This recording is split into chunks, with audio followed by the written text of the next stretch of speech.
যখন আমরা নামাজ বাদ দিই, আমরা ফজর নামাজ পড়তাম না বা জোরে নামাজ পড়তাম না, তো এগুলো এলাম হয়ে গেল না, বা কাজ তো করতো, কাজ না করলে তো আমরা খাবো কি না, ওই দিকটা ঠিক আছে। দেখা যায় নামাজ বাদ দিয়ে দিলে দেখা যায় জোরে টাইমটা খাইলেন, খাওয়া কাজের জন্য বেরিয়ে গেলেন, ঠিক না? আসলে টাইম কাজ শেষ, তখন আপনি কেন আসলে নামাজটা আপনি করবেন না, তো অনেক সময় না, তো তখন কি আমাদের শয়তানের এটা বেশি থাকে, যখন আমরা নামাজ বাদ দিয়ে দিয়েছি না, আল্লাহ থেকে একটু দূর সরে গেছি, তখন শয়তান আরও বেশি অ্যাটাক করবে। ঠিক ব্যাপার কিরকম, যেমন আপনি মোবাইল চালাইতে পারেন, যেমন ভিডিও গেমস খেলতে পারেন, তাই না? অনেকে খেলে না, ভিডিও গেম খেলে, লুডো খেলে, 4-5 জন মিলে, এটা সঠিক ব্যবহার হইতেছে না। অন্য টাইমে দেখা যায় ক্রিকেট খেলা যায়, ক্রিকেট খেললে, ফুটবল খেললে দেখা যায় যে শরীরকে তো অনেক ভালো হয়, খেলতে একটা ভালো হয়, তাই না?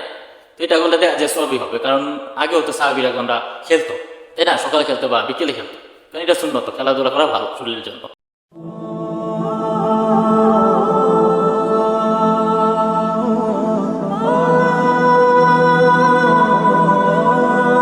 আসসালামু আলাইকুম রহমতুল্লাহি বারাকাতু। আউযু বিল্লাহি মিনাশ শাইতানির রাজিম। বিসমিল্লাহির রহমানির রহিম। আলহামদুলিল্লাহি রাব্বিল আলামিন।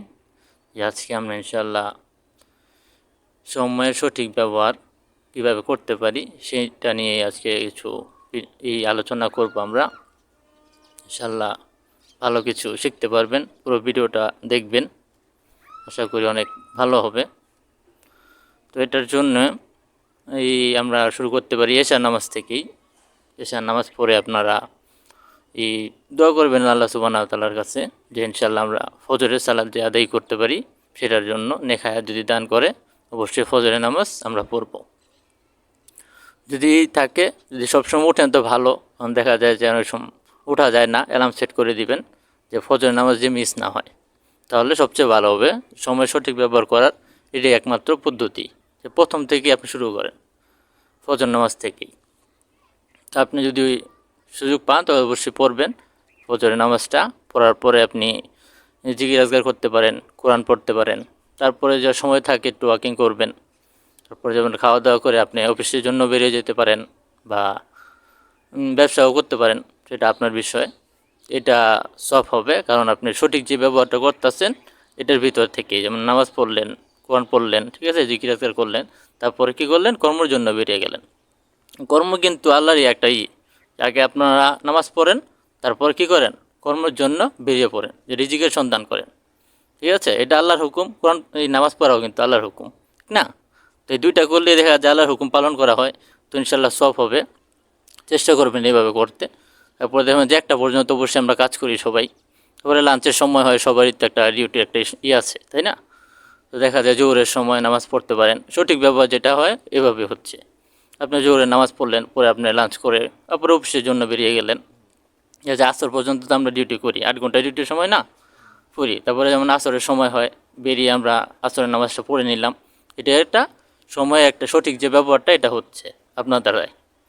তো এটার পরে দেখা যায় অনেক সময় থাকে মাগরিব পর্যন্ত, তাই না? 1 থেকে 1.5 ঘন্টা সময় থাকে না, ওই টাইমে দেখা যায় আপনি ক্রিকেট খেলতে পারেন, ফুটবল খেলতে পারেন, যে সঠিক যে ব্যবহারটা এভাবে করবেন। তাহলে কী হবে, যে সঠিক ব্যবহারের কারণে আপনার সওয়াব হচ্ছে, ঠিক আছে? বেসিক ব্যবহার কীরকম, যেমন আপনি মোবাইল চালাইতে পারেন, যেমন ভিডিও গেমস খেলতে পারেন, তাই না? অনেকে খেলে না, ভিডিও গেমস খেলে, লুডো খেলে, 4-5 জন মিলে, এটা সঠিক ব্যবহার হইতেছে না। অন্য টাইমে দেখা যায় ক্রিকেট খেলা যায়, ক্রিকেট খেললে, ফুটবল খেললে দেখা যায় যে শরীরগতভাবে অনেক ভালো হয়, হেলথের একটা ভালোই হয়, তাই না? তো এটা করলে দেখা যায় সবই হবে, কারণ আগেও তো সাহাবীরা গণরা খেলতো, তাই না? সকালে খেলতো বা বিকেলে খেলতো, কারণ এটা সুন্নত, খেলাধুলা করা ভালো শরীরের জন্য।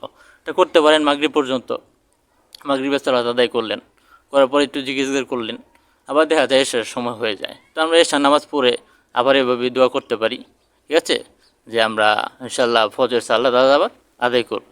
তো এটার জন্য কী হতো, আমার যত আমি নামাজ পড়ছি আল্লাহর কাছে আবার করছি যে আমরা ফজরের নামাজ পড়বো। পড়তে হলে দেখা যায় যে তাড়াতাড়ি আমাদের ঘুমাতে হবে, বেশি রাত্রে করলে তো হবে না, তাই না? আমরা যদি 2টা 3টা বাজা যায়, যে মোবাইল চালাইতে চালাইতে তো হয়ে যায়, তাই না? ফেসবুক চালাই, তাই না? আজকাল যে যুবকরা এরকমই তো করতেছে। আমরা যত আমরা ফজরের নামাজ পড়তে হবে, যত নিয়ত করেছি, তো এই হিসাবে আমার 10টা বা 11টার ভিতরে শুয়ে পড়তে হবে, ঠিক আছে, যে আমরা পড়তে পারি, তাই না? যে পুরো দিনটাতে বা 24 ঘন্টার ভিতরে কিন্তু ভালো আমল হতে আছে, তাই না? এইভাবে করলে যদি মোবাইল থেকে আমরা বাদ দিয়ে দিই, ঠিক আছে, গেম না খেলি, আজের সময়গুলো যেগুলো, এগুলো আমরা অন্যান্যভাবে কাজে লাগাইতে পারি, ঠিক না? বিকালের টাইমটা যে বললাম, খেলাধুলা করতে পারি, আর অন্যান্য টাইমে তো আমাদের অন্যান্য কাজ আছে। তো দেখেন কত সুন্দর একটা সিস্টেম আছে এখানে, ঠিক না? অথচ এই দিনগুলো আমরা কাজে লাগাই না। কীভাবে জানেন তো? যখন আমরা নামাজ বাদ দিয়ে দিই, আমরা ফজর নামাজ পড়তাম না বা জোহরের নামাজ পড়তাম না, তো এগুলো আল্লামূল হয়ে গেল না? তো কাজ তো করতে হবে, কাজ না করলে তো আমরা খাবো কি না? ওই দিকটা ঠিক আছে। দেখা যায় নামাজ বাদ দিয়ে দিলে দেখা যায় জোহরের টাইমটা খাইলেন, খাওয়া কাজের জন্য বেরিয়ে গেলেন, ঠিক না?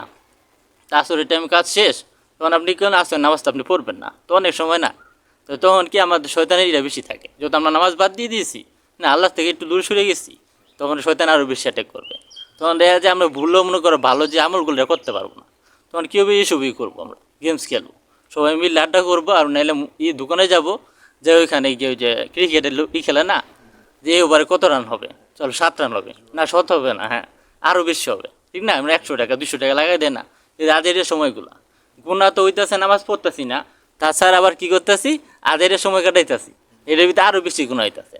তো এই যে নামাজ হইতেছে না, ঠিক আছে না, আমার আমলগুলো কিন্তু একেবারে খারাপ হইতেছে, তাই না? তো এতেই বোঝা যায় যে ভালো আমল কোনটা, খারাপ আমল কোনটা, তাই না? তা আমাদের দেখতে হবে কোন আমলটা আমরা তো করলে যা ভালো হবে, তাই না? হ্যাঁ, তো ইনশাআল্লাহ আমরা চেষ্টা করব যে এই আমলগুলা করতে, যে নামাজের পাশাপাশি যে আমলগুলো আমরা দেখলাম যে করলে ভালো হবে এগুলা করা, আর যেটা দরকার নাই গিয়ে সেটা আমরা না করি, তাই না? তাহলে তো ভালো হয়। ইনশাআল্লাহ আমরা চেষ্টা করব, আর আপনাদেরকে নেক হায়াত দান করুক, বা এই যেগুলা করার দরকার সেগুলা করার আল্লাহ তৌফিক দান করুক, সঠিক সময়ের ব্যবহার করার তৌফিক দান করুক। আমিন। আসসালামু আলাইকুম রহমতুল্লাহি বারাকাতুহু।